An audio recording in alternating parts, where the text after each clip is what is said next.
What is up, everyone? My name is Josh Lewis. Hope this video finds you well. Today we are in front of the whiteboard talking about matchers versus mismatchers. If you've ever had a conversation with someone and you wondered to yourself, why are they being so oppositional, or why are they not agreeing with me?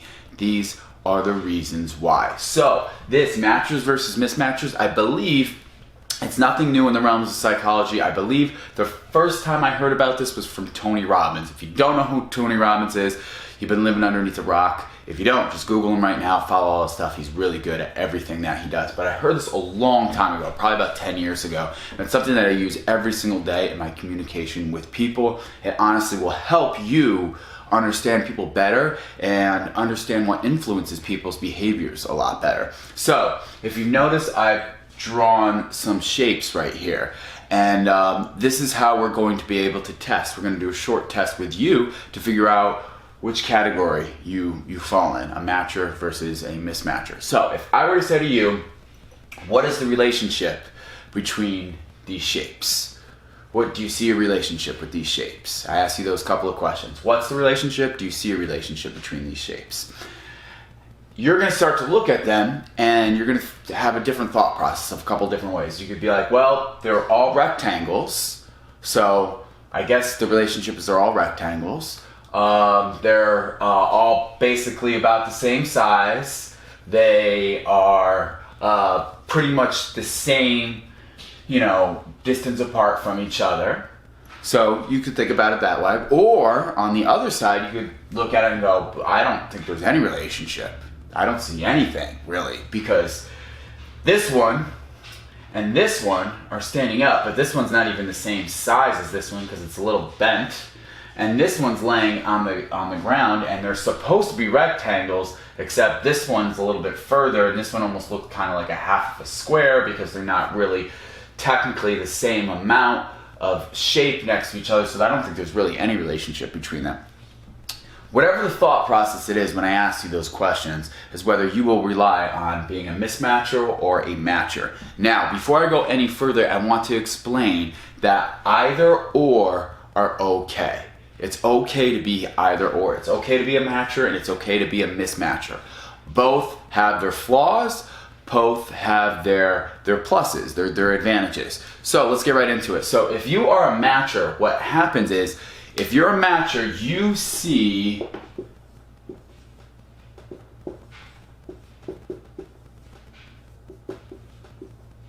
sameness, right? You see the same. You look and you immediately begin to match. You're like, okay, that is like that, so if that's like that, then this must be like that. This is how you feel comfortable with the world. If you match things together, if this is like that, then that means that, and I'm safe with this, and I'm safe with that. So you become comfortable by matching things together. If you are a mismatcher, you see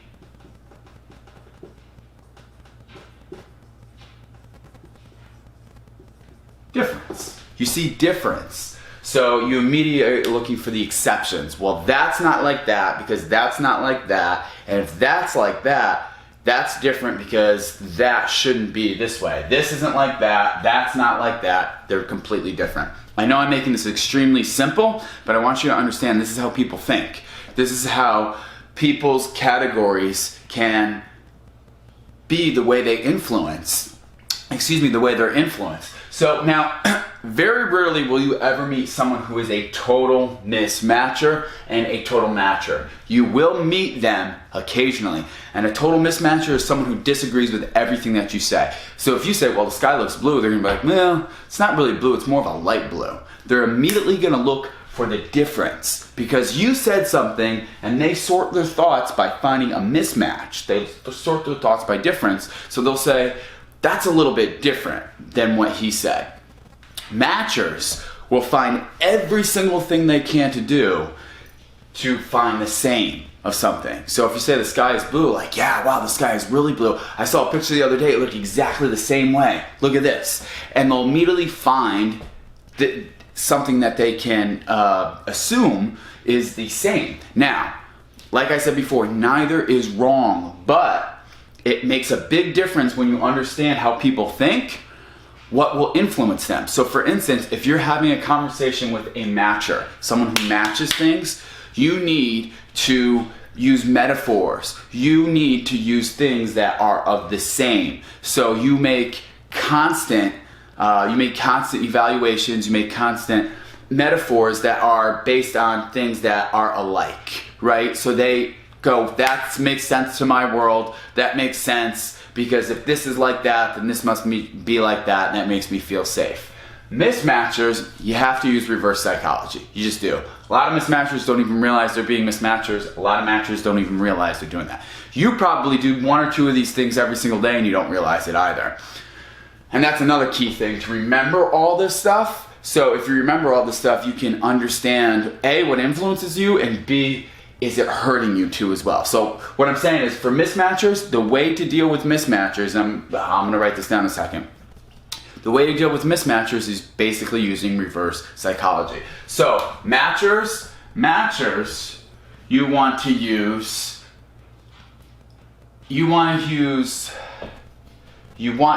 things that they will immediately find the same things. You want to use examples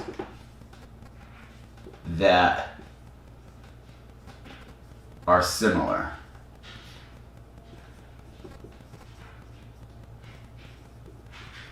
So you want to use for matchers, you want to use examples that are similar. For mismatchers, you want to use reverse psychology. Phrases that work strong are like, I'm not sure, however, I think. Because what they do is they immediately, once they hear that phrase, they immediately try and mismatch with it. So if you knew something to be true, but you know it's not going to influence a mismatcher if they disagree with it, if you present it to them, hey, I'm not sure about this, but what would you think? Basically, a lot of these people rely on their ego being boosted. Not saying it's a good thing or a bad thing, I'm just saying that's a lot of times what happens. So for mismatchers, you want to use, it's like kind of sometimes dealing with, sometimes extreme mismatchers, like dealing with like a very small child, and you say like, hey, you know, I bet you can't clean up your room. I bet you can't do things like that. And I'm like, yes, I can. It's very, very similar. Remember, adults are just children, just a lot older and with a lot more experiences. So mismatchers, you have to deal to communicate with them. The best way to communicate with a mismatcher is pretty much to let them win and let them find something. So you have to use phrases like, I'm not certain, but, so I'm not certain, but I was thinking this, I was thinking that, and they will immediately try to, no, you're right, you're right. It's a disagreement, but it's an agreement. And that's basically how you can communicate with these both types of people. Now, what are the pluses? What are the advantages? Let's go through that really quick. So the pluses of being a matcher is you're able to see things that are the same. A lot of times you can make connections very quickly with people because you see something in somebody and you can match that and go, oh, I'm like that too.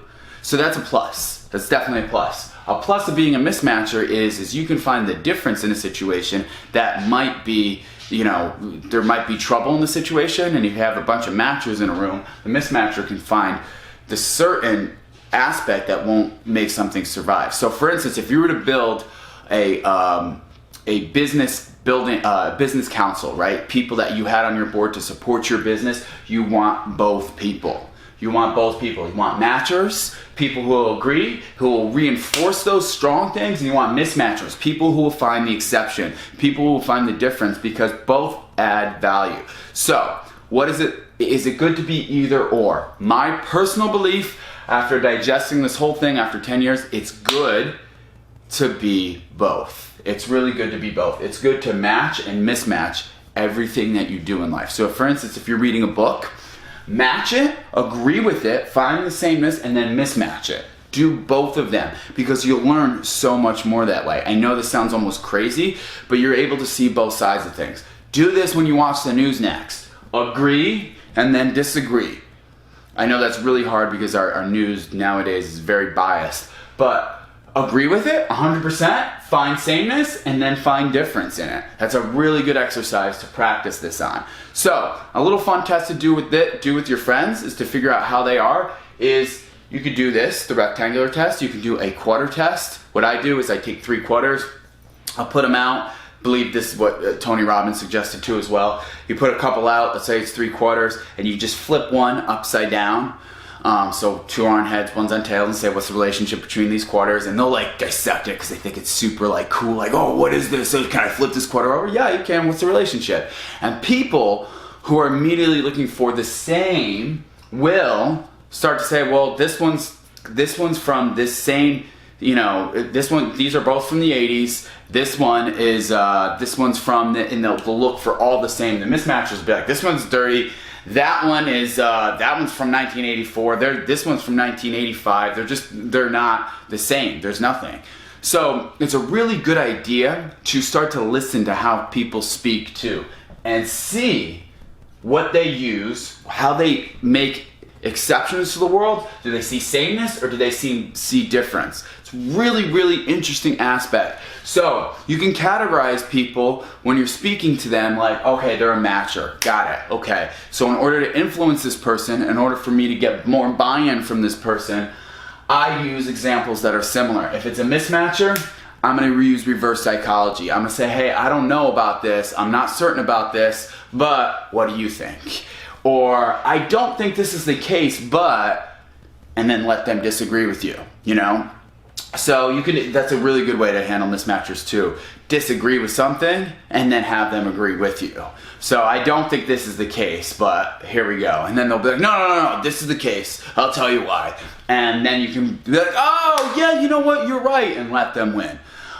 So guys, this is a huge, huge tool. It's very simple. It's something that I think can help you in your communication with people daily. It can help you in your leadership skills. It can help you in your communication skills. It can help you with everything.